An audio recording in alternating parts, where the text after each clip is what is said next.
Bom dia, boa tarde, boa noite, sejam bem-vindos a mais um episódio do nosso Tudo é Possível podcast. Eu, Karim Félix, e hoje com Pablo Mac. Olha aí, a gente entrevistando pessoas super legais e sempre fazendo já um alerta, né, Pablo? Para as pessoas sempre se inscreverem no canal, não é isso, Pablo? Sempre. Quem não se inscreveu, a gente não cansa de falar isso. Quem ainda não se inscreveu, inscreve. Isso é muito importante para o canal crescer.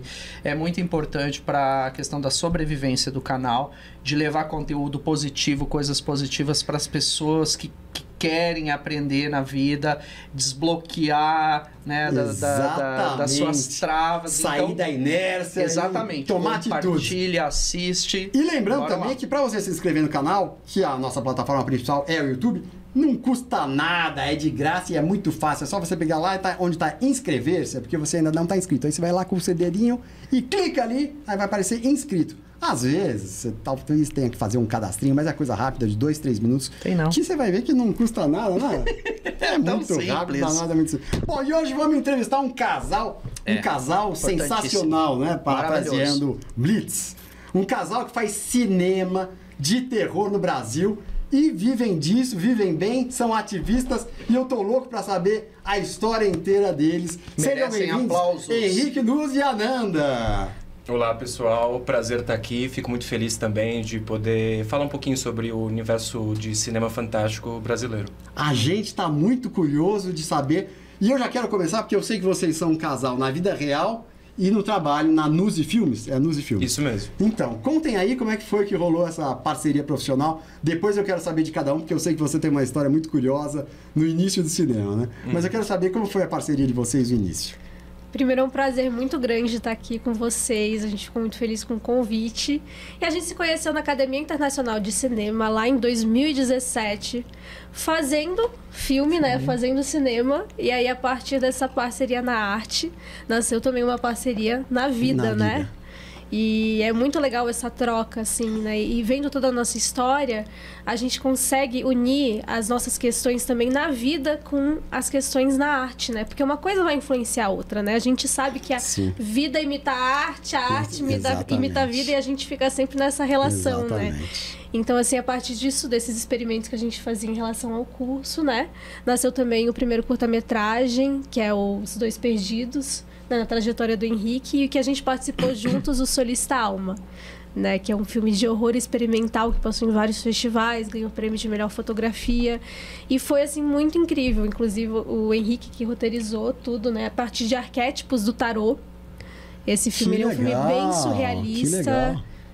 A gente tem uma abordagem que a gente mistura bastante o cinema experimental também, né? E o cinema experimental não é só vamos pegar uma câmera e fazer, né? Inventar. Inventar. Ele é um cinema que ele tá mais voltado quase para uma videoarte, mas a gente traz também uns elementos narrativos, assim, né? É uma linguagem nova que acaba sendo... O mundo também tá fazendo essa linguagem e a gente acabou se conhecendo, fazendo pequenas experimentações. E acabou tendo uma ligação muito, muito forte, assim, estética, né? Filosófica, de visão de mundo. E por isso que a gente trabalha 7 anos juntos aí. Que legal. Solista Alma é um curta? Isso. Um curta? De que ano? É um curta-metragem que ele estreou em 2020, né? 2000, na verdade, um pouquinho depois, porque teve pandemia. Sim. E aí o processo dele ficou ali um pouco mais enclausurado pra gente conseguir entender os caminhos que ele precisava tomar. Em 2022, se não me engano, acho que foi 2022, que ele faz a pré-estreia dele, consegue vir ao mundo, né? E aí a gente começou também a exibir em festivais e ele teve também uma abertura muito grande dos festivais. Foi muito interessante ver esse outro mundo também, né? Porque inclusive foi o TCC do Henrique, do curso dele de direção cinematográfica. E aí a partir disso a gente foi entendendo os caminhos também que fazer terror no Brasil, né, exigia. E porque assim, quando você faz um curso e você tá dentro de um curso, você tem todo ali o universo que o curso proporciona para você, que a instituição proporciona para você. Então, você sair também da instituição sempre vai ser um desafio, né? Verdade. Porque é você entender como que você se deflagra com o mundo. Verdade. Dentro disso, né? Com as possibilidades que você tem no mundo. Então, assim, existem também os festivais, que a gente pode também, sabe, divulgar os trabalhos, que a gente pode também enfim, abarcar, né, que os nossos filmes cheguem também para outros lugares do mundo, né? E o Solista Alma foi o primeiro curta de terror, assim, da instituição, formalmente, assim, sabe? Sério? E voltado mais pro terror, porque antes tinha muito um drama psicológico, sabe? Onde tem a parte social e junto com o terror, porque acaba sendo uma estética que o cinema brasileiro produz mais, né? Sim. Já é uma indústria bem consolidada, né? E o gênero de terror, ele veio crescendo, né? Tem figuras como Zé do Caixão, tem Rodrigo Aragão, tem algumas figuras que vem produzindo aí, mas de 2017 para frente vem a nossa geração, né? Que tem 20 e 30 anos, que começou a produzir muito. Então, hoje em dia, lá no curso, quando a gente foi no último festival do curso, 70% dos filmes eram de terror. Sério? Olha, então acabou sendo influenciando bastante artistas. Vocês abriram umas portas, assim. Isso que eu queria entender, na verdade, assim, porque é exatamente essa coisa. Até então, o que nós sabíamos da questão da produção de filmes de terror no Brasil tem as nossas referências clássicas, que é Zé do Caixão. Zé do Caixão. Pra mim é Zé do Caixão, assim. Exato. Das referências clássicas. O restante dos outros filmes, eles são convencionais. Ou dramas psicológicos. Isso. Mas terror mesmo. Do terror. Foi então, o Zé do Caixão que vestiu essa carapuça e que até foi pra fora do Brasil, né? Reconhecido internacionalmente. Então, assim, eu não entendo muito bem como é que funciona a logística e o mercado dos filmes de terror. Vocês acabaram criando vocês têm uma plataforma onde vocês colocam esse vídeo. Como é que é esses filmes que vocês colocam? E outra perguntinha também, Henrique, que eu gostaria que vocês explicassem, ou Ananda, como que é esse mercado já colocando junto na primeira pergunta, o mercado do filme de terror? O mercado dos curtas e dos longas, eu também queria saber isso. Interessante. É importante a gente pensar que o gênero de fantasia, e aí dentro da fantasia tem o terror, ação, suspense, tem vários gêneros que estão ali dentro, né? Mas vamos pegar fantasia para facilitar nesse sentido. Mas boa parte das produções são de terror, né? Até o que o público consome. Se a gente pegar o público, o gênero que ele mais consome é fantasia, né? Isso é o público próprio brasileiro. Agora, a gente não tem uma tradição porque existe um lado pejorativo, assim, né? A gente querer falar sobre terror é um tabu, né? A gente está mexendo com os tabus, né? Mas é uma coisa que eu gosto sempre de lembrar, que na verdade todos os produtos, na prática, é para se livrar do terror. Sei lá, você contrata um banco porque você não quer que você roubem seu dinheiro, sabe? Tudo que a gente faz é para não viver um terror. Então, Ou seja, o terror tá na nossa vida, mas a gente quer se livrar dele, né? Na nossa vida diária. Nunca tinha pensado por aí, interessante. Quem que começou? Não lembro se foi a Ananda ou se foi você, Henrique, que fez a loira do banheiro, não foi isso? Que é uma lenda urbana, né? Eu fiz isso com 14 anos, porque eu comecei a estudar cinema cedo, né? E aí, na época, era esses vídeos rápidos e lendas urbanas, né? Sim. E aí... Só que eu percebi que tinha já, tipo, cineastas muito bem estabelecidos dentro da lenda urbana, tipo o Rodrigo Aragão, que é bem conhecido do público. E aí eu acabei indo para um outro lado, que foi essa linha mais experimental, terror psicológico. Mas eu comecei indo para esse terror mais popular, entre aspas, assim, né? Então, não que o outro não seja. Então vamos aproveitar esse gancho, já que você falou isso, quando eu comecei, porque eu sei que você começou muito novo. Até antes de ler, você já estava mexendo com cinema, não é isso? Isso. Me conta como é que foi. Eu tenho dislexia, né? E dislexia, para quem não sabe, é um déficit, né? Que uma parte do cérebro, que é da linguagem escrita e a visual de leitura, né? Ela é um pouco retraída, né? Sendo bem rapidinho, assim, né? Só que não quer dizer que o disléxico não pode aprender. Só muda que a forma que ele aprende é um processo diferente, né? A gente só passa a analisar a dislexia no mundo praticamente nos anos 90. Porque com um ensino em massa e todo mundo tem que aprender a ler e escrever, a gente começa a perceber que afeta muita gente. Sim. E dislexia afeta 10% da população. Caramba. E é uma questão genética e hereditária, né? Agora, não é porque você tem dislexia que você se torna incapaz, né? Quando eu comecei, isso era uma visão que tinha. O primeiro psiquiatra que eu fui, ele falou que eu tinha que estudar em um colégio especial com pessoas com síndrome de Down severa ou pessoas com autismo severo, e achava que não era possível ter essa integração. Que loucura, né? hein? Nossa. Quantos anos você tinha? Eu tinha 8 anos. E você se lembra dessa cena? Lembro dessa cena, assim, foi muito traumático, assim, né? Com não é a certeza. questão de estudar ali e das pessoas em si, né? Mas é o fato da exclusão, né? E aí, então, foi uma luta que tem até quem tem dislexia ou acha que pode ter dislexia, um filho tem dificuldade, tem a Associação Brasileira de Dislexia, né? A ABD, e lá foi uma luta constante para a gente conseguir lutar pelos direitos, né? Porque a dislexia só foi meio que vista como uma coisa que tem que ser tratada no colégio público no último governo Bolsonaro. E foi um deputado aqui de São Paulo que conseguiu aprovar essa lei. E é uma coisa que precisa ser debatido, assim, né? Agora, dentro disso, eu não consegui entrar nos colégios. Os colégios não aceitavam, independente de qual colégio. Podia ser público ou colégio de bairro. E eu acabei indo para colégios que tinham um lado artístico, assim. Que tinha aula de stop motion, de cinema, teatro. E também tinha matemática, português. Não é aqueles colégios tipo, que só tem artes, né? Claro. Mas, e ali eu comecei a produzir filme. Antes mesmo de saber ler e escrever. Olha, que interessante. E aí eu escrevi o primeiro conto, assim, que ali é marcante, eu até comentei com vocês antes, que eu escrevi um conto com a ajuda da minha psicopedagogo lá, na época, né? Que era sobre uma folha de papel em branco que foi esquecida numa fábrica. Eu acho que isso fala um pouco sobre o sentimento e... Acho que é uma metáfora boa, assim, né? Sim. E aí, ali eu percebi que eu podia contar histórias sem as palavras. Olha, que eu poderia ir para a parte sentimental, que eu poderia trazer outros lados além da palavra escrita. Inclusive, o filme Solicitar Alma que eu falei, ele não tem fala nenhuma. Ah, não tem fala? Porque eu também, nesse processo de começar a ir para o cinema mais profissional, eu falei, vamos... Onde eu domino, vamos para o ritmo, para essas coisas. Aqui. E a Nanda é poeta, então ela contribui com essa parte também. Legal. Inclusive é muito interessante porque na psicopedagoga que lia, quando criança, ela estimulava ele através das narrativas com imagens. Então eu falo que o cinema já estava na vida dele antes mesmo das palavras escritas entrarem, né? Isso então é muito interessante porque para ver como cada pessoa funciona de uma forma diferente, né? E como isso agrega nessas diferentes formas da gente enxergar o mundo, né? Eu acho que isso é muito interessante porque você tem uma forma, né, de enxergar o mundo que sempre vai influenciar na sua visão, né, na visão dele de direção.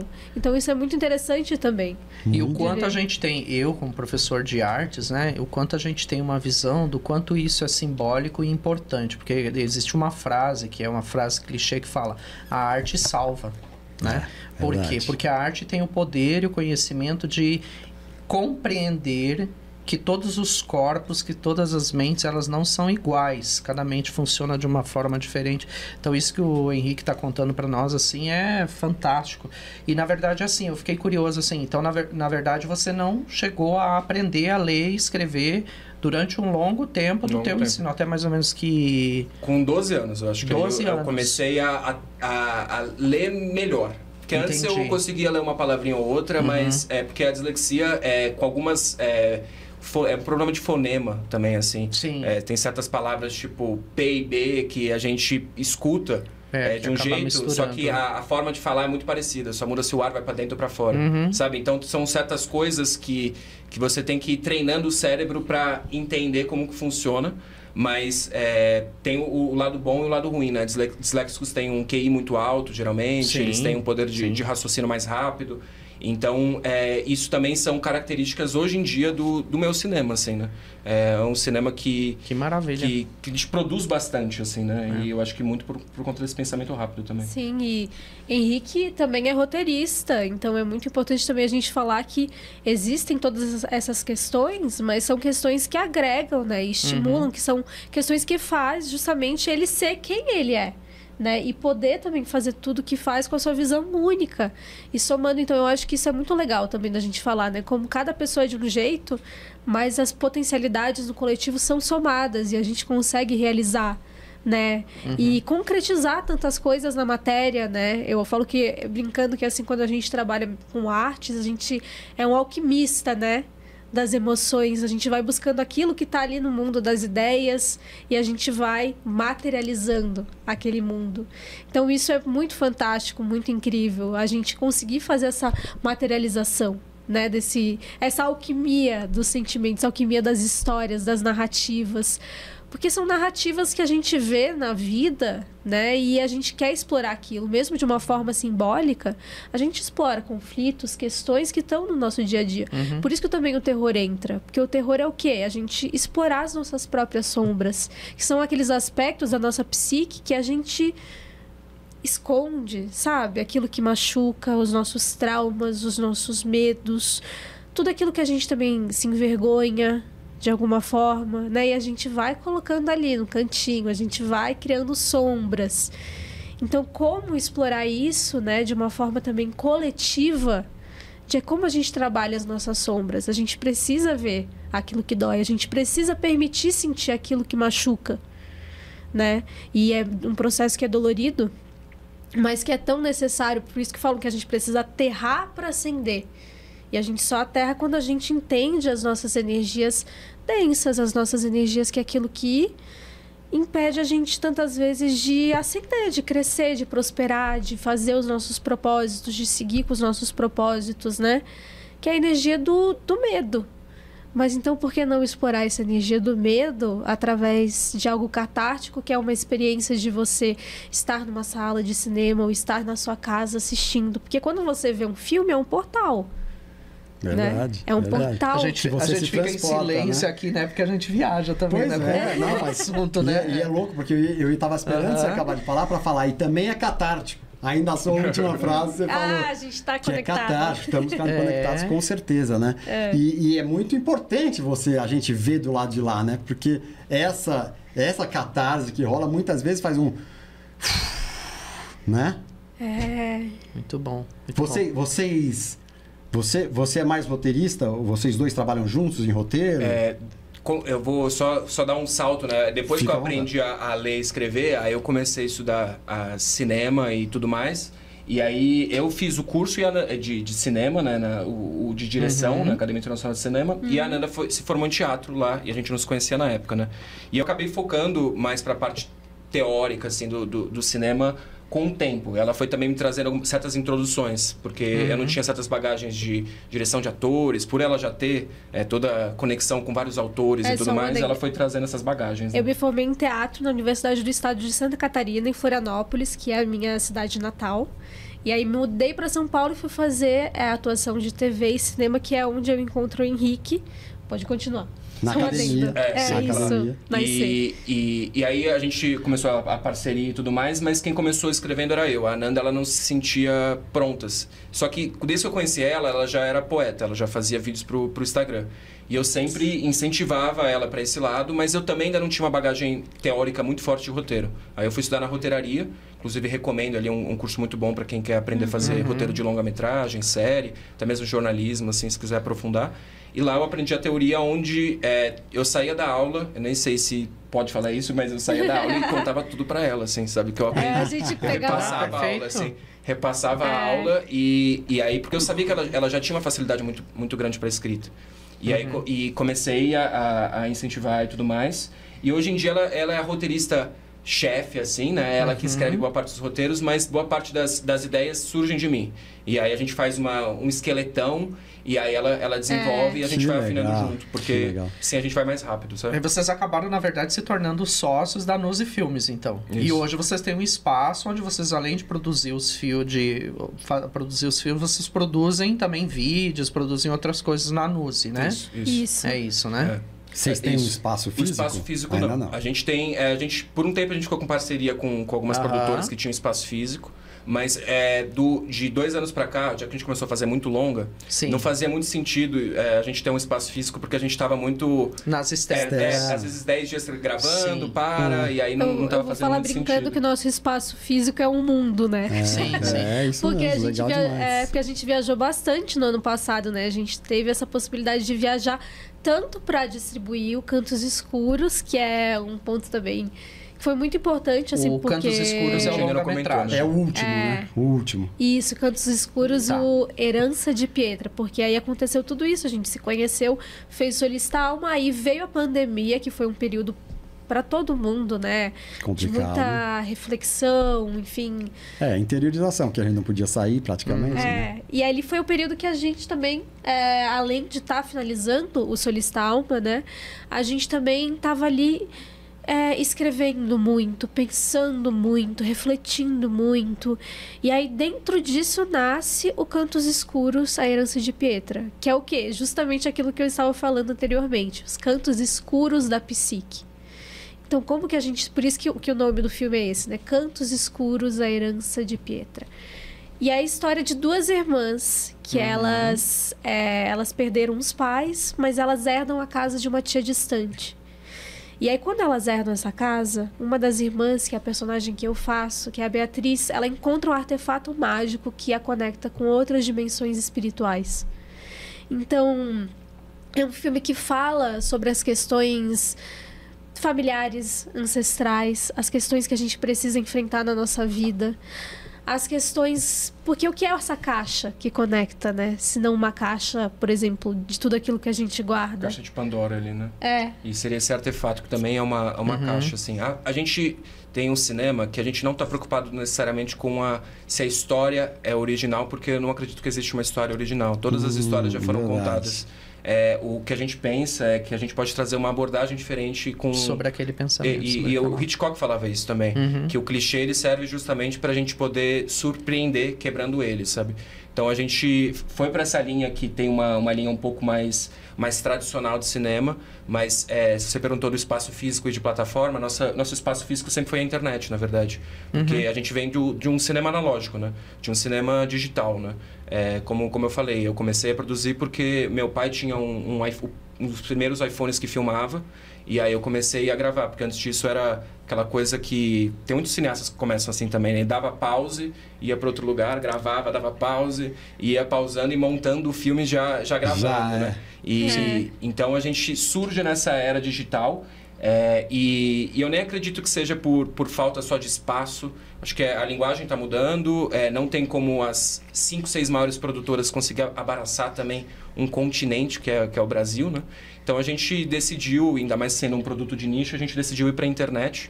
E esse filme foi financiado pelo público, assim, né? A gente fez campanha de financiamento coletivo, a gente conseguiu arrecadar 30 mil reais. E na verdade foi bem mais que 30 mil, porque todo o marketing que a gente fez para o filme reverteu em novos trabalhos, tanto para mim como para a Nanda. Exatamente. Então, e isso banca o filme também, sabe? Não é achar que só 30 mil dá para fazer um filme? Dá. Mas um longa-metragem é muito, muito difícil, sabe? São inúmeras parcerias que a gente tem que fazer, mas antes eu achava que isso era impossível, sabe? De fazer um longa-metragem, a gente achava que precisava de uma instituição dando o aval, de falar, vocês podem, vocês estão prontos. A gente tem uma pergunta aqui, é exatamente isso, porque o nosso podcast tem esse o objeto. Então a gente pergunta isso, né? Tinha coisa que vocês achavam impossível e você se viu fazendo, então... Eu acho que a sua resposta é essa, né? Nossa, o longa, gente, era um sonho muito grande pra gente, pra todo mundo, assim, da equipe, sabe? A gente pensava assim, e durante a pandemia foram esses insights que a gente teve. A gente falou, achou que nunca mais ia produzir, assim, quando veio a pandemia, comecinho mesmo. A gente não sabia que a gente ia sair mais de casa. Né? Sim, então, assim... uma loucura. Quando a gente... Aí também, durante a pandemia, a gente gravou também o Entre Águas Turvas, que é um outro curta-metragem. Aí, só respondendo, a gente tem uma plataforma que é www.musefilmes.com, que vocês podem acessar também pra gente... que a gente disponibiliza os nossos filmes lá, curtas-metragens, o longa também, Cantos Escuros também está disponível lá para venda. Então podem lá conferir. E eu deixei disponível também no YouTube. Eu fiquei impressionado com os valores, assim, porque a gente imagina um valor tão, né? E eu fiquei muito impressionado, assim, eu falei, nossa, super acessível, né? Qualquer pessoa isso que pode a gente pensou. acessar e os curtas agora, eu vou deixar por um período, até sair o podcast e tudo mais, para o público assistir os curtas-metragens no YouTube. Depois eu vou... Depois eu vou fechar e vai ficar ali no site. A gente fica fazendo um pouco essa dinâmica, porque... A gente é um produto de nicho e underground, né? Então a gente precisa criar de uma certa forma uma exclusividade também. Mas também precisa acessar o público e precisa ser acessível. Então a gente precisa balancear tudo isso. E a gente acredita nisso também, né? Dessa forma de você tornar acessível também. Legal, democratizar. Exatamente, democratizar. Inclusive a gente ter feito uma campanha de financiamento coletivo foi também assim um divisor de águas na nossa vida, de você ter fé em si mesmo, sabe? Quando a gente falava as coisas, é muito interessante isso, porque quando a gente fala, as pessoas elas vão trazer também os medos, os receios delas. Sim. Ai, não, uma campanha de lançamento, mas não vai dar certo. Ai, não, mas e se ninguém... E a gente tinha esse medo. A gente falou, gente, imagina, não vai... sabe, vai que ninguém doa, vai que não acontece nada. Vamos deixar os R$2.000 guardados, pelo menos a gente finge que alguém colocou ali, só pra não ficar no zero. Só que logo no primeiro dia o público começou a apoiar, começou as pessoas mais próximas e com o tempo outras pessoas que gostam do cenário também. É uma loucura, porque tinha dias que a gente acordava, a gente falava assim, meu Deus, a gente precisa fazer tantos por dia. A gente acordava e às vezes tinha alguém que tinha, sabe, contribuído, sei lá, com R$1.000. A gente acordava, tinha mais 1.000. Que legal. Ali, aí a gente falando, nossa, a gente vai conseguir, a gente vai fazer, sabe? É isso, é possível, e o público também adorava ver a gente sofrendo, querendo dinheiro, né? Virou um BBB ali. Vocês fizeram esse processo? Filmaram esse processo? A gente filmou no Instagram, quem acompanhou, assim, porque... Fizemos lives. Durante stories. Um bom tempo, nossa principal plataforma foi o Instagram, principalmente antes de vir o vídeo, né? Depois que veio o vídeo também. Mas porque ali era o espaço do artista, a galeria, assim, né? Tinha um pouco esse conceito no começo, né? Depois foi mudando. Então, a gente focou bastante nisso e para trazer também um pouco esse cinema do agora, sabe? Eu acho que a internet possibilita isso, assim. Acho que se a gente pegar no começo da TV, muitas coisas eram feitas ao vivo, assim, sabe? Perdeu, as novelas eram feitas ao vivo. É verdade. Então, acho que, inclusive, essa linguagem do cinema ao vivo, acho que ainda vai surgir ainda aqui na internet. Eu também acho. Se o podcast surgiu, acho que também acho. Esse tipo de linguagem. Também acho. Deixa eu só frisar uma coisa que o Henrique falou, mas para não passar desapercebido. Eles vão deixar no YouTube alguns curtas, não é isso? Então, para você que está vendo aqui, aproveita, vão deixar lá no YouTube. Depois vai na plataforma deles, que é o www.nuzifilmes.com. A gente tem um canal também aqui no YouTube, que é Nuzi Filmes também. N-U-Z-Z-I Filmes. Vocês vão encontrar muito conteúdo de qualidade e de forma gratuita, gente. É só assistir. Então, mas olha, veja aí, você que está vendo esse vídeo, compartilhe com os amigos, veja aí no YouTube os curtas dele, compartilhe com os amigos e fala, ó, aproveita que tá lá, que tá aí no YouTube. E no Instagram também, porque no Instagram tem todas essas informações lá, né? E ainda dá para acompanhar a questão dos trabalhos, os making-offs, né? Porque eu sei que tem bastante coisa lá dos making-offs, acompanhar o trabalho artístico. E bora lá. Quantos curta-metragens tem no Nuzi Filmes já? Eu acho que tem 5 curtas. 5 curtas e um longa-metragem. Um longa-metragem e 5 curtas. Isso. Os curtas, eles são mais direcionados para os festivais, certo? Isso. Então eu quero que vocês contem um pouquinho para nós sobre esses festivais de aonde foi, o que vocês ganharam de premiação ali, como é que foi, o que vocês aprendem, como é que é essa troca, esse network. Conta um pouquinho para nós sobre isso. O festival, ele é muito importante, tanto no passado quanto hoje em dia, assim, por mais que as coisas tenham mudado um pouquinho nesse quesito, assim, né? Festival é o lugar onde a gente pode exibir para um público já restrito, que já sabe exatamente que conteúdo quer assistir, né? E hoje em dia existem muitos festivais pelo mundo afora específicos de fantasia, né? Sim. E se você pegar lá fora, assim, muitos desses festivais, eles são como um festival de música, que, sabe, um Lollapalooza, assim, as pessoas frequentam mesmo. Aqui no Brasil que a gente ainda não tem muito essa cultura. E eu acho um desperdício para quem é cinéfilo, assim, porque muitos filmes estão 2 anos antes ali, sabe? E às vezes de graça. Inclusive, tem uma plataforma que é muito importante, que é Free the Film Away.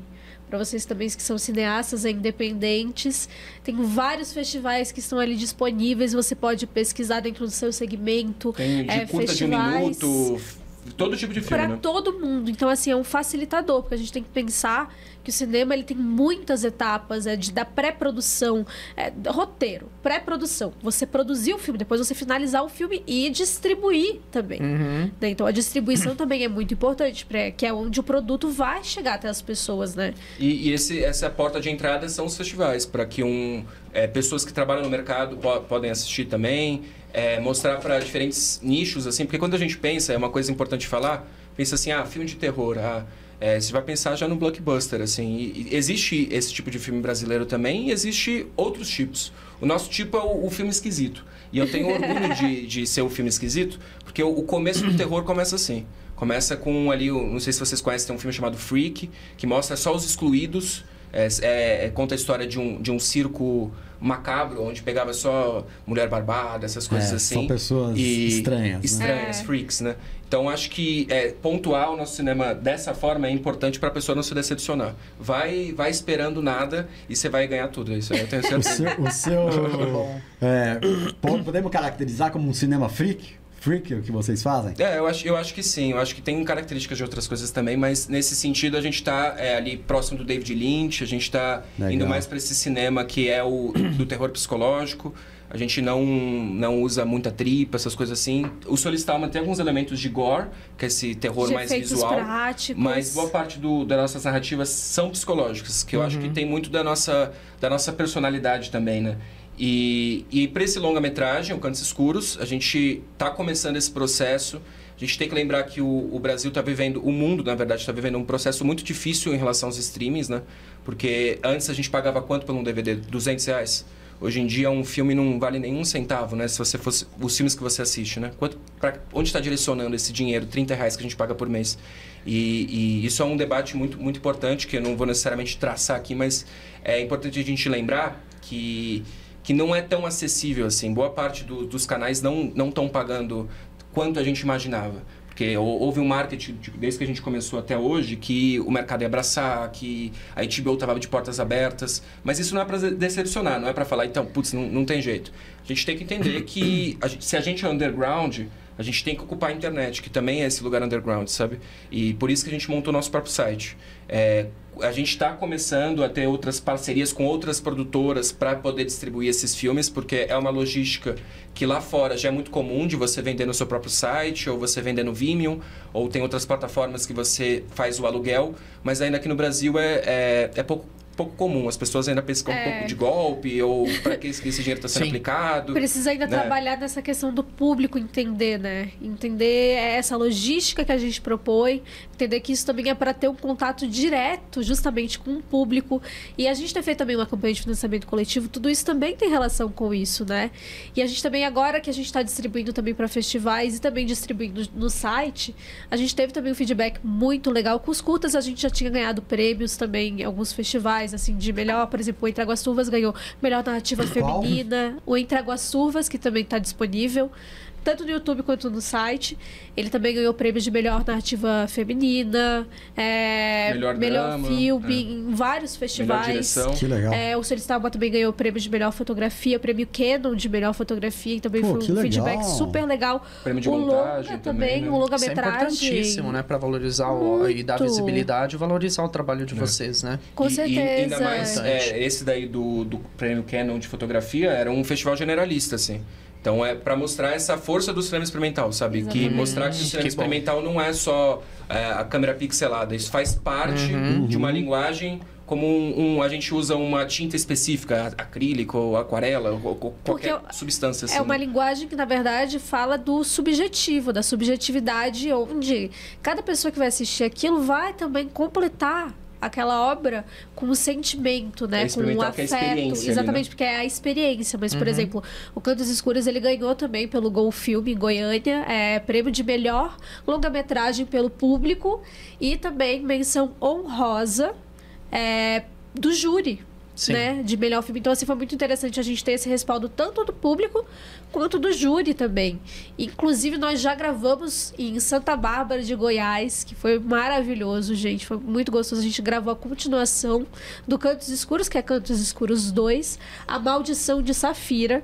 Ele já está gravado. A gente está agora ainda no processo de pós-produção dele, né, que é de terminar a montagem, né? Daqui a pouco também ele vai passar pelo processo de som. A gente tem um parceiro incrível, 2 parceiros que também são um casal artístico, que é o Data Estelar Studios, que é o Fernando Canhedo e a Camila Cruz, que fazem toda essa parte incrível de trilha, de sound design, que é um processo, porque assim, é audiovisual. Que legal. Né? Então a gente precisa também ter essas parcerias, né? Para o nosso trabalho ficar incrível, né? Porque quando a gente está falando de algo que é tão subjetivo, tão sinestésico, o som, ele vem também, né? Para completar toda essa parte da não é à toa que é audiovisual, né? O áudio está em primeiro ali. E eles são fantásticos, assim. Então a gente já gravou esse segundo filme em Santa Bárbara de Goiás, que é A Maldição de Safira, e fomos convidados também no ano passado para fazer o primeiro longa-metragem da cidade de Sorriso, do Mato Grosso. É isso que eu ia perguntar agora dessa... Vocês foram convidados para fazer o primeiro longa sobre a cidade? Não, lá na cidade. Tem o Salles Fernandes, que ele é um diretor lá de Sorriso, no Mato Grosso. E ele... Vou contar um pouquinho a história dele, que eu acho bem interessante e também é bem inspirador, assim. Na cidade dele não tinha Secretaria de Cultura, não tinha nada de cultura. Sim. Tinham pouquíssimos cineastas cadastrados, que é uma cidade que tá em muito crescimento por conta do agronegócio. Sim. O agronegócio, se não me engano, é uma das cidades que tem o maior PIB do Brasil. Então, eles estão com muita grana e estão começando a investir em outros segmentos para começar a modernizar, né? Uhum. E essa parte do criativo é uma das principais formas de rendas atuais no Brasil, né? A indústria criativa. E o Salles, ele, de uns 5 anos para cá, ele começou a criar um grupo, começou a pegar novos artistas e tudo mais lá na cidade dele. E ele acabou criando a secretaria. Ele conseguiu fazer um acordo ali com a prefeitura e tudo mais e se tornou secretário de cultura. Que legal. Só que ele parou de produzir filmes e ele produzia filmes. Ficou só na função administrativa. E aí, depois que ele organizou toda a casa, ele virou pra gente e falou assim, olha, eu passei em um edital... que ele já tinha terminado ali o processo dele como secretário e tudo mais. Passei no edital e essa verba que eu vou receber, eu vou querer fazer um filme de fantasia.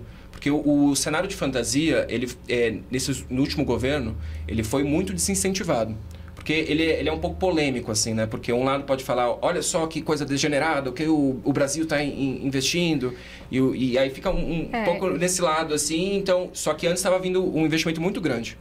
E foi descontinuado, assim. Até hoje ainda tem dificuldade de conseguir verba para cinema de terror, principalmente. Porque né? são os tabus, são os medos, né? Então, se você tem também uma tendência mais conservadora de dizer, não, isso não pode ser explorado, isso não pode ser trabalhado, é um lugar também muito perigoso, né? De você dizer, isso não pode ser feito.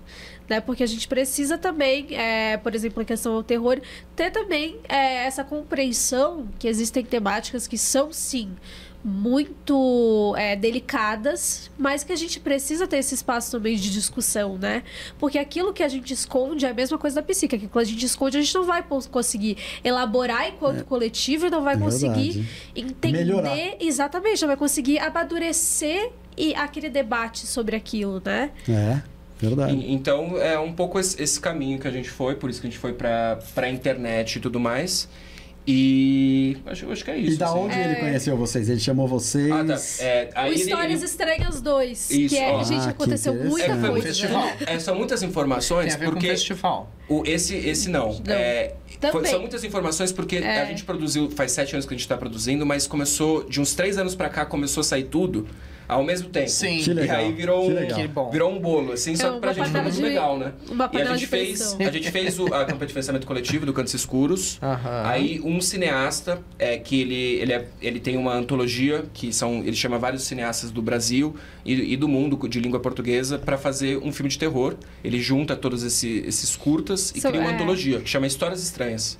Daí teve Histórias Estranhas 1, e aí ele estava fazendo e organizando histórias... Ele está na Amazon, verdade, está disponível na Amazon. Olha que interessante. E aí o Histórias Estranhas 2, ele foi chamando vários cineastas para compor Histórias Estranhas 2. Inclusive tem o Rodrigo Aragão também, que a gente havia citado anteriormente, que ganhou prêmio agora de retrato do Festival de Tiradentes, que é um festival super tradicional. E com um filme de terror também, né? O filme Prédio Vazio dele. E aí a gente também conhecemos o Salles também nessa antologia, porque são 6 segmentos diferentes, cada um com a temática demônios e possessões, que costura esses 6 diferentes segmentos, cada segmento dirigido.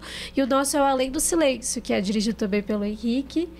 E aí a gente conheceu o Salles através dessa antologia, que também está passando nos festivais. E aí ele viu que a gente estava produzindo bastante, por conta de tudo isso que eu falei, assim, porque lá na Academia Internacional de Cinema, a gente tem uma filosofia que é um curso técnico, né? É prático. E a gente criou um grupo lá e toda semana à tarde, quase todo dia, a gente ficava lá fazendo exercício, cena, todo dia. E isso fez com que a gente criasse um ritmo que a gente não dependesse de verba necessariamente para produzir, entendeu? Que a gente poderia fazer a movimentação, gerar marketing para todo mundo e todo mundo vai se encaminhando para o caminho que deseja ali, muita da forma que a gente se estruturou, né? Então, usar o filme como um marketing ali. E ele viu que a gente estava produzindo bastante, a gente anunciou o Cantos Escuros 2, ele falou assim, cara, eu tentei fazer um longa-metragem um tempo atrás e eu quebrei. Eu gastei dinheiro, não finalizei o filme, nunca lancei. E eu quero que vocês venham aqui, porque já que eu peguei esse edital, eu quero fazer certo. Ele conseguiu pegar 1 milhão, ele vai fazer um filme com a Zezé Mota e tudo mais lá em Sorriso. Só que eu quero fazer certo dessa vez, né? E aí ele chamou a gente para meio que dar uma consultoria junto com o pessoal, assim, para entender como funciona o nosso processo criativo também, porque ele trouxe uma problemática. Ele falou assim, só que tem uma questão, eu só tenho verba para 7 dias de gravação. E a gente tinha que fazer um longa-metragem em 7 dias. Para quem não tem noção, assim, às vezes uma produção da Netflix gravada em 50 dias, 60 dias. Às vezes tem menores de 30, né? E essa questão foi uma prerrogativa pra gente que desde o roteiro a gente já tinha que pensar como nós vamos estruturar uma história que é possível de ser gravada em 7 dias. E ela é uma história de ET.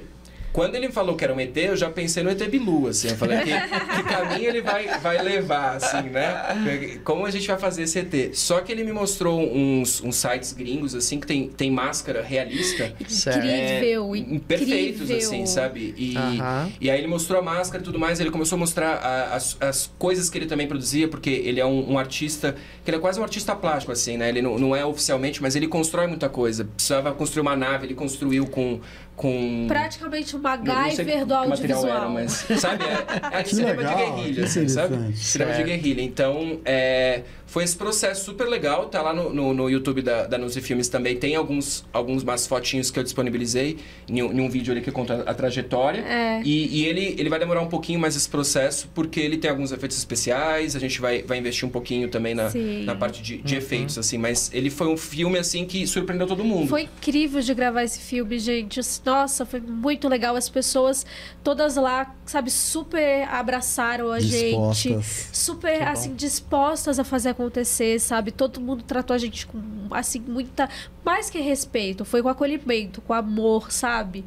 E por isso que, assim, quero super mandar um beijo pra eles, assim, porque, nossa, de verdade, Sorriso, assim, uma cidade muito pulsante e com muita cultura acontecendo e rolando, porque as pessoas que fazem lá, sabe, acreditam muito nisso e se dedicam muito a isso, sabe? E criaram leis, sabe, para que a cidade tenha sempre incentivo à cultura, sabe? Isso é muito importante. Então, assim, tem muita cultura em Sorriso, sabe? Tem cultura dentro do interior assim, do Brasil que a gente nem imagina. E tanta coisa pulsante acontecendo. Então, a gente fazer parte disso foi, assim, fantástico. E gente discoterra, assim, falando sobre a temática de alienígenas, ET. Que também é uma lenda urbana brasileira, muito por mais que ela seja internacional, é muito forte aqui no Brasil. Várias. Exatamente. Né? Quanto tempo vocês ficaram lá? O filme era 1 semana, né? A gente ficou uns 8 dias. 8 dias? Foi um pouquinho mais? Só um pouquinho. Acho que é uns 2 dias a mais, né? Da gravação. 9 dias. Foi vocês tipo isso, assim. 2 dias antes, assim, gente, tipo foi até assim. muito interessante, porque o Cleitinho, ele foi nosso foquista, porque a gente também gravou com uma câmera maravilhosa, que é uma ARRI. A gente conseguiu uma parceria que foi a Alexa Mini, né? Sim. E poder gravar um longa-metragem com essa câmera pra gente foi muito legal, assim, né? Porque a logística muda inteira, então, né? se você quiser também agradecer agora ao pessoal da câmera da parceria, todas as parcerias têm que ser agradecidas, né? Porque é isso, né? Então fique à vontade. Certeza. Podem usar o espaço. O Cleitinho Reis, beijo pra ele, maravilhoso, que foi o nosso operador da câmera. E o mais interessante de tudo isso, o que aconteceu? A gente tava lá fazendo a reunião do primeiro dia, o Cleitinho, ele achou que era um curta-metragem que ele tava indo gravar, foi muito legal. 7 dias geralmente é tempo de curta-metragem. É verdade, Por verdade. quê? Tiveram que fazer, assim, eu não sei se alguém ia topar, entendeu? Esse esquema maluco de fazer em 7 dias. Que loucura. Então foi muito engraçado, porque a gente tava fazendo a leitura, ele foi lendo, e aí terminou ele. Ah, mas não vai dar. Ah, não vai dar. Não é possível. E a gente pensou 7 em estratégias dias pra conseguir, né? não vai dar. Só que a gente tinha pensado em tudo. Ó, mais uma vez, ele falou, não é possível, não vai dar. E deu. E foi possível. Pra ver que tudo é possível, então. É foi gravado, mas tudo é possível. Por quê? Com organização. Planejamento, coletividade. Disposição das pessoas. Desde o princípio, a gente já estruturou o roteiro para ele ser executado em 7 dias. Só por uma questão técnica, assim, para o pessoal entender, o curta-metragem ele tem quanto tempo?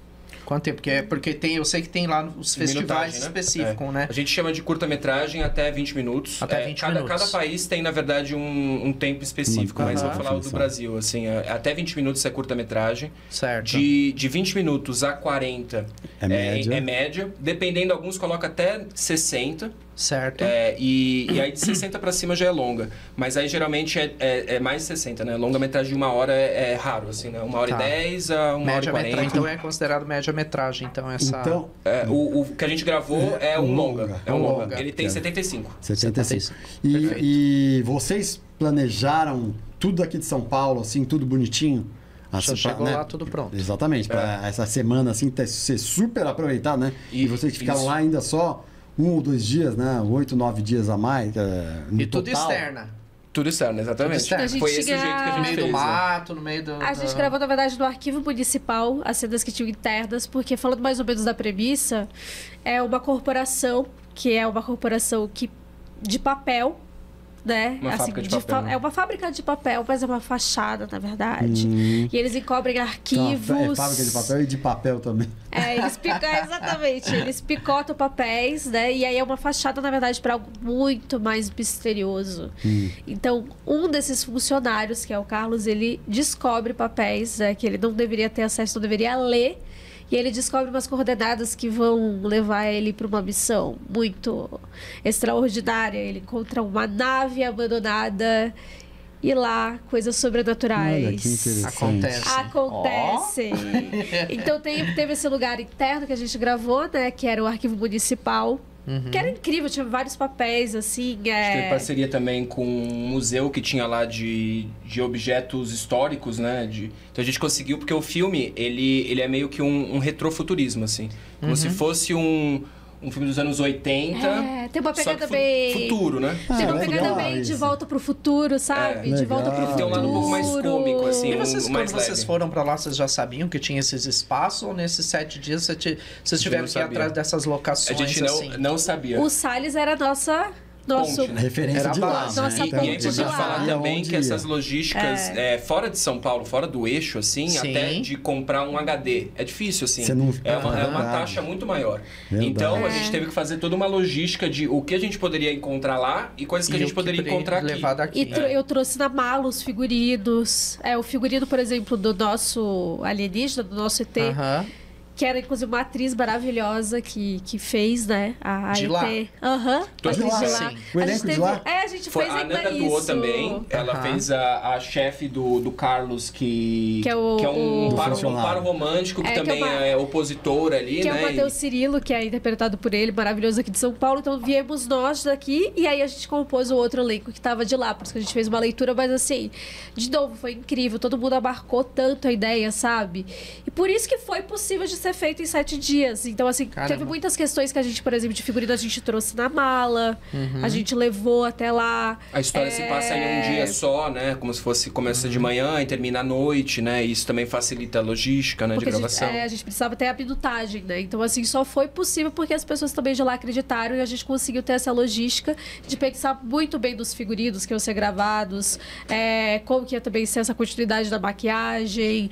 Tudo isso precisa ser muito pensado para conseguir transformar isso num tempo hábil. E a gente também só conseguiu isso por causa das outras experiências que a gente já tinha posteriormente de produção, né? Quais são as propostas futuras agora da Nuzi Filmes? O que vocês estão planejando aí para 2025? Já tem? 2025 é o ano Tem esses lançamentos que o Cantos Escuros oficialmente está saindo agora, né? Mas a gente vai continuar fazendo uma campanha tanto em festival e parcerias também. Uma coisa que eu gostaria de conversar aqui, tanto com o público, se você é um distribuidor ou trabalha no cinema, que a gente tem que repensar também essa coisa do... O filme só tá no festival. Acho que ele também precisa estar acessível, porque ainda mais que a gente não pega edital. Acho que poderia ser um diálogo que a gente pode mostrar esse filme pro público e depois alcançar novos mercados também, indo para streaming e tudo mais. Então a gente está apostando um pouco nesse caminho que é alternativo, mas se caso esse filme fala assim, não, você lançou na internet já era, a gente tá com esses outros projetos também, que é o Discoterra e o Cantos Escuros 2 também, né? Que ele é um filme que ele é uma sequência, mas ele é bem fechadinho em si, assim. Então, ele funciona só como um filme, independente. Né? Independente, Interessante isso, né?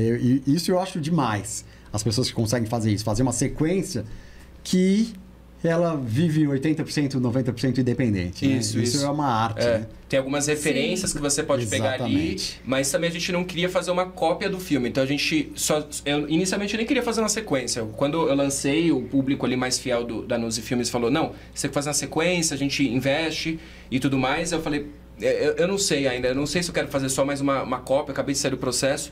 Só que aí veio uma ideia de transformar a personagem da Ananda, que é a Beatriz que encontra esse artefato e tudo mais, e ela começa a ficar maluca no primeiro filme, dela começar a dominar mais esses poderes. E trabalhar com uma ideia como se fosse quase um Scooby-Doo, assim, dela indo resolvendo os casos misteriosos por aí, entendeu? Só que... Só que tem não é necessariamente Scooby-Doo, né? É uma outra abordagem, mas tem... A gente quis trazer essa coisa pra poder gerar uma sequência e utilizar bastante... Tem um parceiro dela que é o Bárbaro, né? Que atua com você Xavier, ali. Que ele é como se fosse, tipo, o cameraman dela, entendeu? Então a gente quis brincar com essa coisa de alguém filmando também, mas não fica só em câmera de filmada, entendeu? A Beatriz, ela virou pro youtuber da continuação. Ela resolve casos de mistério. Legal. Ela resolve casos de mistério, mas aí a irmã dela, que é a Clarice, desaparece numa fazenda em Goiás. E aí ela vai atrás com o personagem do Hermes, né? Ela vai atrás justamente pra conseguir encontrar. Olha aqui, viu? Ó o clima já mudou, né? Especiais. Olha o clima. Mas é uma delícia fazer a continuação também. E ir lá em Goiás e conseguir, sabe, gravar. A gente também gravou numa fazenda maravilhosa também. Todo mundo foi muito também acolhedor com a gente, que é a família a fazenda da família da Inara Parrodi, que também é a que faz a Clarice, né?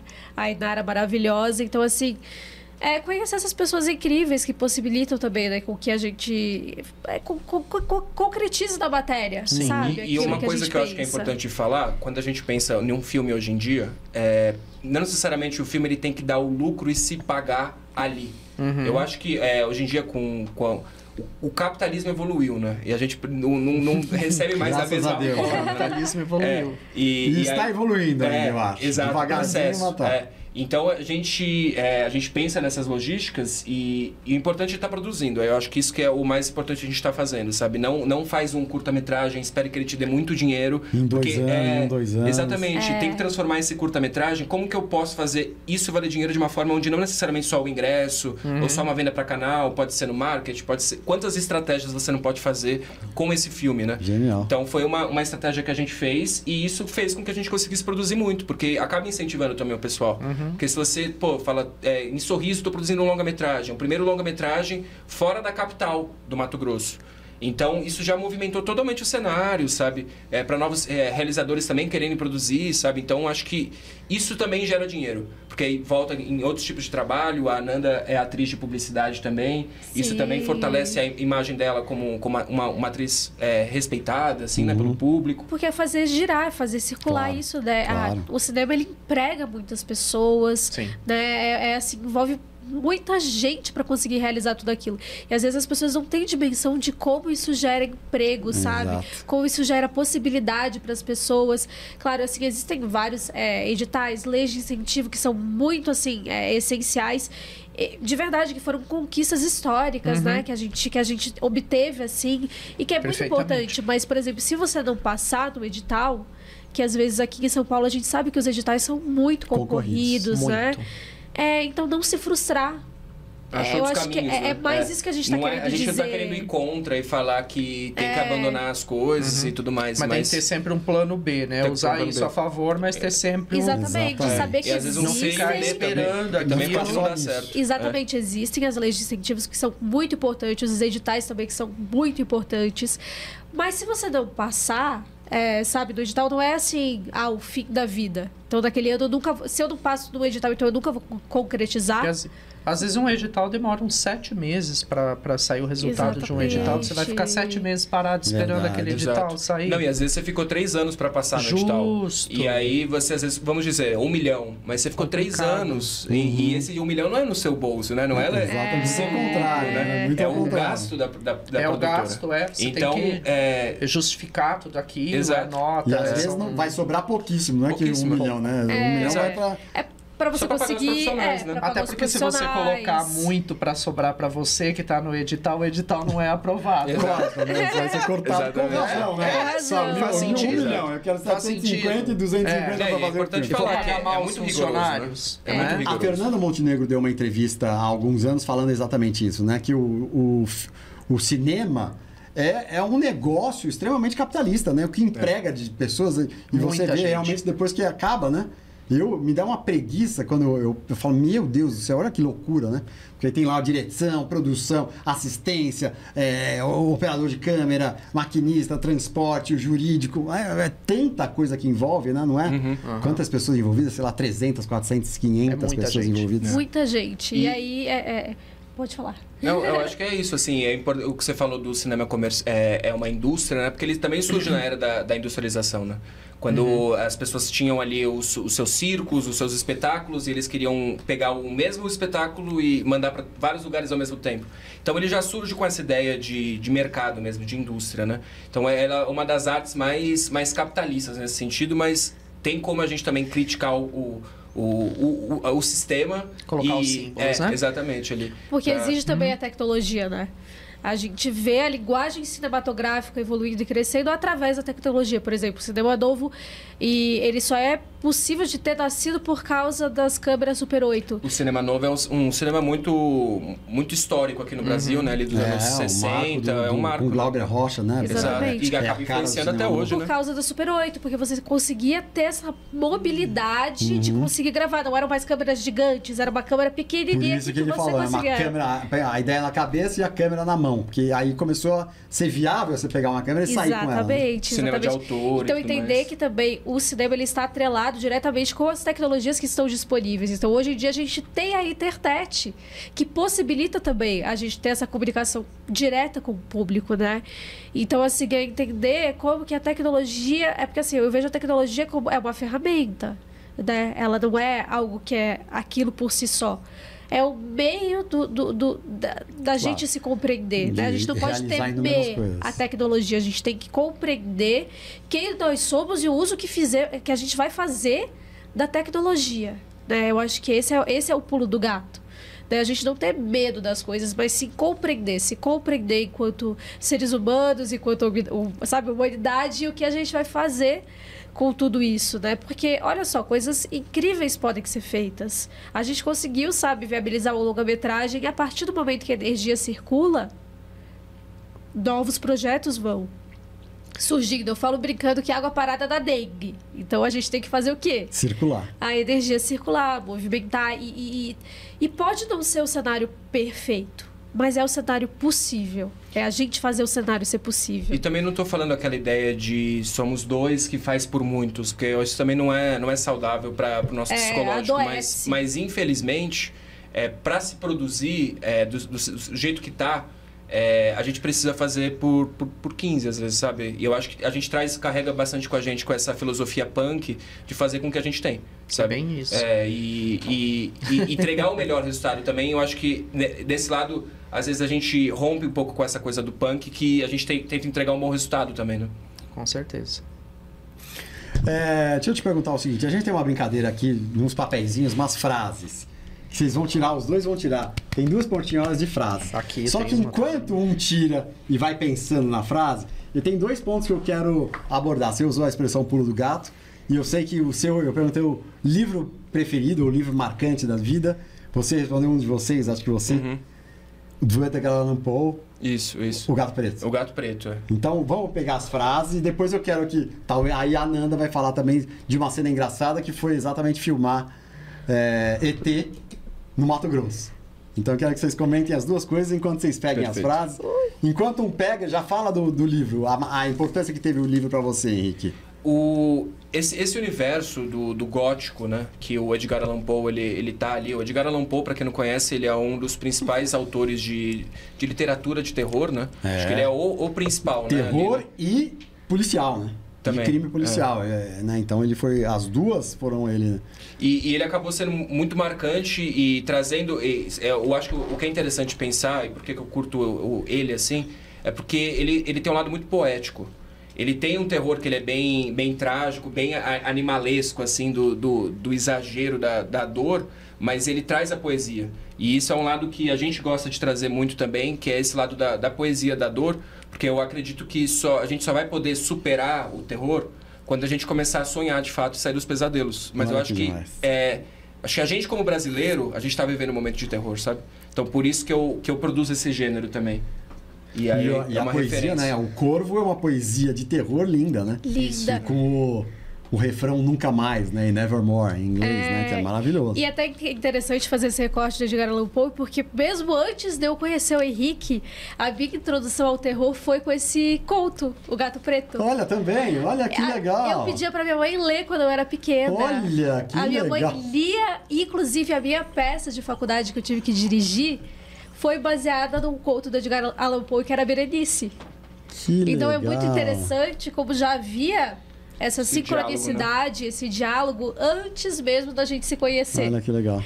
Quando você falou, eu até pensei isso. Eu falei, nossa, como que as coisas são, né? Que interessante. Às vezes existem essas conexões antes mesmo delas se materializarem na prática. Exatamente. Né? Acontecerem na prática. Não, uma coisa kármica ali, né? E sobre a cena engraçada de vocês filmarem lá, teve alguma coisa específica? Um de vocês foi, assim, falei, cena engraçada. Teve alguma cena engraçada? Teve algumas coisas curiosas. Gravar um filme no mato é uma das coisas mais difíceis que tem, né? Você fala assim, ó, ação, vinha 4 moscas na testa do ator, assim. O cara segurando o boom, que é o microfone, né? Com 5 moscas na cara, Coitado. assim. Então, gravar um filme de terror, ainda mais no Mato Grosso, que era 45 graus, era sabe? época de Muito seca. E a máscara de ET é uma máscara super quente. Ela é uma máscara meio de silicone, Caramba. assim, Olha, ela grossa. foi uma guerreira, a Etienne, maravilhosa, que ela fez grava a 3 atriz. minutos e parava, assim, né? E ela, assim, nossa, uma atriz maravilhosa, a dedicação dela, sabe? De estar ali no figurino, no calor, gente, era época de seca, então tava muito quente mesmo. Uma outra loucura que a gente fez foi pegar um ônibus, a gente pegou um ônibus, esses ônibus convencionais de turismo, pra gravar o Cantos Escuros 2, A Maldição de Safira. A gente pegou... com um monte de mala com equipamento, assim, né? Olha essa loucura, gente, que a gente faz pela vontade de fazer acontecer.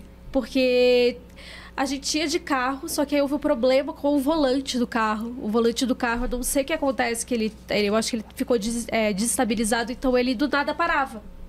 E a gente falou, não tem como pegar a estrada com esse carro, que a gente vai morrer, né? A gente vai descer vai encontrar já vai pro outro lado, né? E aí a gente falou, não, vamos de ônibus. Então a gente pegou malas assim de 23 quilos, várias, colocamos equipamentos todos dentro, que são equipamentos caros, caríssimos. E a gente falou, a gente vai de ônibus convencional.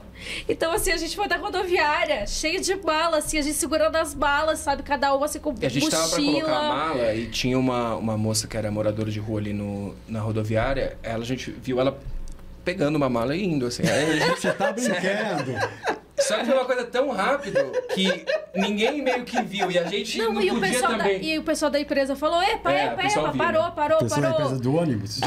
Falou assim, parou, a gente tá vendo. E a gente assim com as nossas malas, né, segurando. Aí segurou mais forte, assim, né? A mulher tava levando uma das malas de vocês? De outra pessoa. Sabe, de o pessoal que deixa ali e vai, entra. Sim. Aí a gente não, a gente vai ficar aqui. A gente largou aquelas malas e assim, mas gente, aquele nervoso. Eu falei, meu Deus. Que todas as malas estão... Por que a gente se coloca nesse tipo de situação? E aí depois tudo vai fazer sentido. Depois a gente voltou também. E enfim, deu tudo certo. Mas sempre... Assim, orando muito, né? Orando muito e falando assim, Deus, por favor, que nos permita fazer esse filme, que dê tudo certo. E as coisas, elas, quando são para ser, elas... A gente, claro que a gente também tem que ser ajudada e dar um jeito. Mas o universo conspira. Quando o objetivo é bom, né?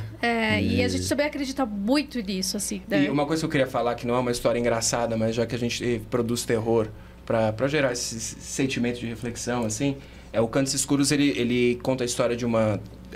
a irmã, que é a Clarice, né? Ela está escrevendo um roteiro, um livro, né? E conta essa história dessa escritora que vai para essa casa herdada. Só que muitas coisas que a gente escreveu no roteiro aconteceu de verdade. Por exemplo, tem uma cena no filme que a casa alaga. E alagou mesmo. a casa. Depois. Que loucura, hein? Tem uma cena que o micro-ondas explode. Passou uns 4 meses, o micro-ondas explodiu. O mesmo micro-ondas lá da casa explodiu. Juro. Que loucura. Então tem essas coisas que... o rir pra não chorar, às vezes, né? Eu acho que às vezes a gente... Canaliza tanto que o universo entende como... E às vezes a gente também... Que eu acredito muito nisso, né? Que o tempo e o espaço, presente, passado e futuro, quase...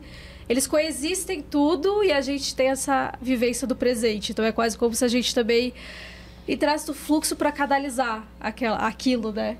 De alguma forma. Então... A gente tá falando muito dos sonhos, né? Então acho que tem esse lugar, né? Que loucura. Que legal, hein? Que legal. Então, e as frases agora? A Nanda começa com a frase. Enquanto isso, eu vou pedir para você, Henrique, esticar sua mão e pegar essa caixinha que eu fiz uma falha incrível de não deixá-la na mesa, que é o nosso apoiador, que é o 365 Coffee, o seu café de todos os dias, que é um café especial. Vocês gostam de café? Curto. Então é demais. Não é um café normal, é um café especial que vocês vão levar aqui de lembrança. Vamos ver primeiro a sua frase. Agradecer alguém. Agradecer alguém. E aí? Eu acho que assim são vários alguéms, né? A gente não faz nada sozinha. Nada nessa vida.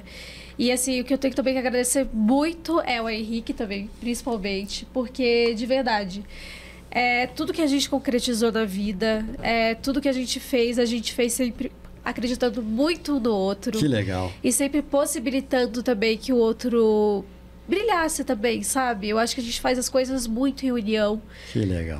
A gente se permite também viver em união, sabe? Cada um com as suas ideias que se somam e através dessa soma a gente vai conseguindo concretizar. A minha família, por sempre ter me apoiado na arte, sabe? Eu só vim para São Paulo porque a minha família me apoia muito, muito, muito, muito. Então, e assim, inclusive na campanha de financiamento coletivo, sabe? Parentes distantes, sabe? Que estavam lá sorrindo, acreditando. Então, que assim, legal. é só agradecer. É só agradecer, na verdade. A gente só consegue ter as coisas que a gente tem através da gratidão. Que legal. É você ser sempre grato, assim, pelas coisas que são cotidianas, mas que se tornam extraordinárias. Que já tem na nossa vida e a gente para de olhar, né? A gente para de olhar, de perceber e de agradecer. Então assim, eu acho que é só gratidão, porque eu sempre encontrei pessoas muito maravilhosas, assim, no meu caminho, e até aquelas pessoas também que não foram, assim, tão maravilhosas, ensinaram algo. Então, eu acho que eu não seria nunca a pessoa que eu sou hoje se não fosse isso. Inclusive, a minha psicóloga falou algo pra mim que mudou muito e eu quero compartilhar também, porque eu acredito que vá também. É uma chavinha. Quando a gente fala de arrependimentos na nossa vida, a gente nunca tá falando do passado. Porque a gente sempre fez o melhor que a gente pôde naquele momento. Então, não se julgue. Arrependimento está falando sobre o seu presente, o que você quer mudar agora no presente. Então, não se arrependa, porque no passado você fez o que você pôde. Então, não se julgue. É isso, assim, demais. Viva o presente, se liberte das culpas. E eu acho que a gratidão ajuda muito a gente a isso. Lindo você fez demais. O melhor que você pôde, tá Lindo tudo demais. certo. Daqui a pouco você vai ter que ter o nosso último momento aqui é dar dicas para as pessoas que têm dúvidas sobre as possibilidades da vida. Então, já vai pensando nela. Henrique, o que saiu para você? Mandaram uma mensagem de amor. Mandaram uma mensagem de amor, olha aí que legal. Bom, eu acho que nossos filmes acho que falam sobre isso. Apesar de a gente falar bastante sobre terror, eu acho que o amor verdadeiro é quando a gente aceita a realidade como ela é também, sabe?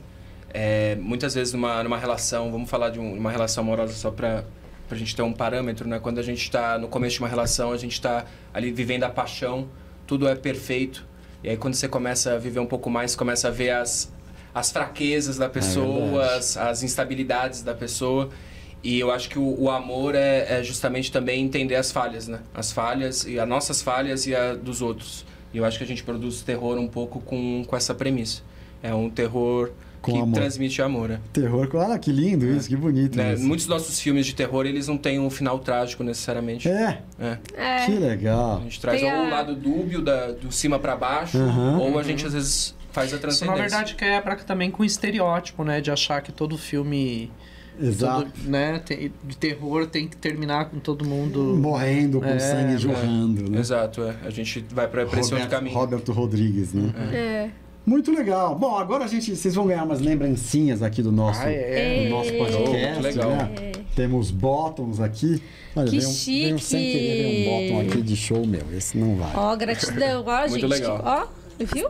Se vocês, Tudo é quiserem, possível. se vocês quiserem pegar mais algum aqui pra Esse dar aqui pra eu alguém. já tenho também. Você tem esse daí? Deixa eu pegar mais um. Aqui tem. E aí, Botar na pode mochila. ficar à vontade. Esse é raro. E aqui tem dadinho também. Aqui, Dadinho, ó. balinha. Obrigado. Então fique Já à tô aqui vontade. vestindo. Tomar uma Que bom, olha aí, ó. E aí a gente soube também que vocês trouxeram alguma lembrancinha pra nós significativa que vai pra nossa, depois vai pra nossa estante aí, que é essa Isso. estante que tá atrás de vocês. Aqui. É uma estante feita das lembrancinhas que a gente Quer ganha nada, aqui né? no podcast. Você é boa nisso. Ó, esse aqui.